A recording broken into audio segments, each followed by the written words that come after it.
গবেট সিনেমাটা আমাদের সিনেপ্লেক্স ভিত্তিক করে আমরা বানিয়েছি, যাতে করে আমাদের যে মোস্ট পিপল আছে যারা আমরা সিনেপ্লেক্সে গিয়ে সিনেমা দেখি, তো তাদেরকে কেন্দ্র করে এই ছবিটা বানানো হচ্ছে। আর আমার বিশ্বাস এই শ্রেণীর মানুষজনের কাছে এই গল্পটা খুব চমৎকার লাগে। আচ্ছা, আমার কাছে যে প্রশ্নটা ছিল ডিপজল ভাইকে নিয়ে, তো ডিপজল ভাইয়ের সাথে আমার চলচ্চিত্র করা হয়েছে দুইটি, একটি ঘর ভাঙা সংসার, একটি হচ্ছে জিম্মি।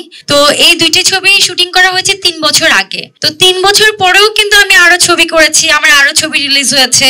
একটি বীরাঙ্গনা 71 মুক্তিযুদ্ধের চলচ্চিত্র, যেখানে আমার সাথে শাহেদ ভাই কাজ করেছে, ছোট পর্দার অভিনেতা, অনেক শক্তিমান অভিনেতা।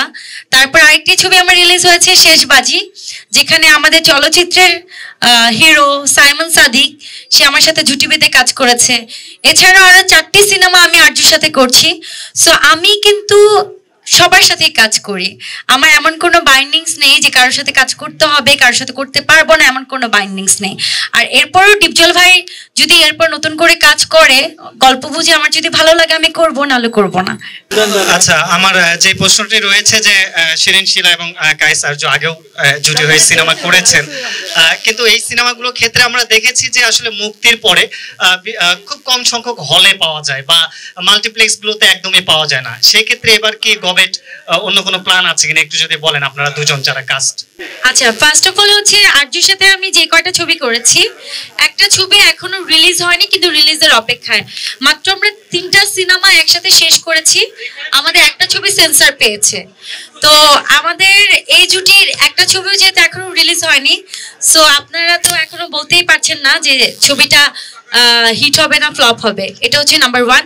আর নাম্বার 2 হচ্ছে গবেট সিনেমাটা আমাদের সিনেপ্লেক্স ভিত্তিক করে আমরা বানিয়েছি, যাতে করে আমাদের যে মোস্ট পিপল আছে যারা আমরা সিনেপ্লেক্সে গিয়ে সিনেমা দেখি, তো তাদেরকে কেন্দ্র করে এই ছবিটা বানানো হচ্ছে। আর আমার বিশ্বাস এই শ্রেণীর মানুষজনের কাছে এই গল্পটা খুব চমৎকার লাগে। আমার একটি প্রশ্ন রয়েছে কায়েস আরজু ভাইয়ের কাছে, সেটা হচ্ছে যে তুমি আসো হৃদয়ের মতো একটা খুব আলোচিত সিনেমা করেছিলেন, এরপরে আমরা দেখলাম যে আপনি চলচ্চিত্র থেকে অনেকটাই হারিয়ে গেছেন। তো এই যে আবার ফিরে আসা, এই কামব্যাকটার অনুভূতিটা কেমন? শিরিন আপুর কাছে প্রশ্ন হচ্ছে, একটা সময় আমরা কিন্তু আপনাকে বেশিরভাগ সময় ডিপজল ভাইয়ের সিনেমাতে দেখেছি, তো আবার নতুন করে কি এই যে দেখলাম যে ইয়াং নায়কদের সাথে সিনেমা শুরু করছেন, এই ব্যাপারটা যদি বলতেন। যদিও আপনার মায়া নামে একটি সিনেমা মুক্তি পেয়েছে কিছুদিন আগে। হও যদি তুমি নীল আকাশ, আমি মেঘ হব আকাশে। হও যদি ওই হিমালয়, আমি হও যদি ওই হিমালয়, তোমাকে করব আমি জয়। তোমাকে চাই, তোমাকে, তুমি যে আর কারণ বলতে পারি আমি নির্ভয়ে, তুমি আছো হৃদয়ে। এই ছবিটা আমার প্রয়াত আমার বাবা, ফিল্মের বাবা হাসিবুল ইসলাম মিজান সাহেব,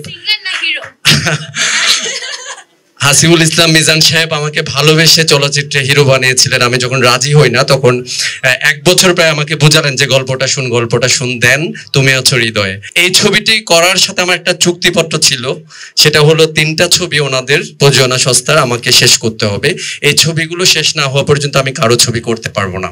এটা আমি অনেকবার বলেছি, তারপর আজকে জানতে চেয়েছেন, এজন্য বললাম। দেন আমার 3-4 বছর আসলে ওই 3টা ছবির পেছনে এবং আমার বাবার যে আমার প্রতি যে চাওয়া, আমার প্রতি যে কমিটমেন্ট, সেটা রক্ষা করতে গিয়ে আমি আসলে 3-4 বছর কাজ করিনি। এর ভিতর চলচ্চিত্রের অনেক কিছু চেঞ্জ হয়ে যায়, অনেক ব্যাপার ঘটে যায়। তারপর 2012 থেকে আবার হয়তো আমি টুকটাক কাজ শুরু করি। এর ভিতর প্রায় 4-5 বছর চলে যায়। এই তো আমার আবার ফিরে আসার ট্রাই করা, এই তো এখন আবার নিয়মিত কাজ করার ট্রাই করছে। আপনাদের ভালোবাসা পেলে ইনশাল্লাহ আবার নিয়মিত কাজ করতেছি এবং করব।